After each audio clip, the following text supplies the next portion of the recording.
चलते आम भी डिनर प्रिपरेशन करिया। आमर आज हम मटर आलू तरकारी और भात आउ गोटे कौन एक्सट्रा आइटम हम चलते बनैया। मैंने आमर ये मटर पूरा बतुरा हो जाइए। देन आम आपको प्रेसर पकई सीझे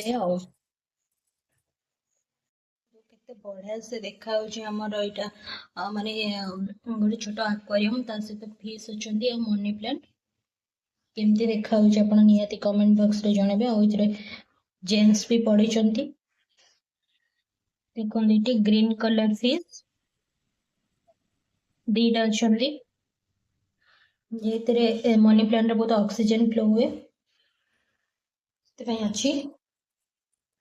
आईटा आप देखिपे ये गोटे माने ये पेंट गोटे माने ग्लास बॉटल पेंट हो मनी प्लांट भी एथे अच्छी। ये गोटे पॉट रे भी पेंट होती मनी प्लांट माड़ी आईटा हूँ स्नेक ट्री।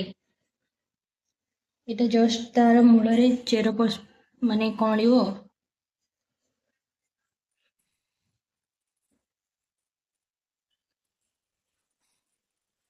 चलते बर्तमान समय 8टा आमर ये भात हो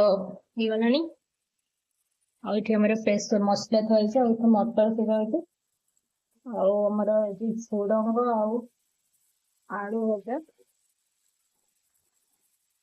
भजा हो।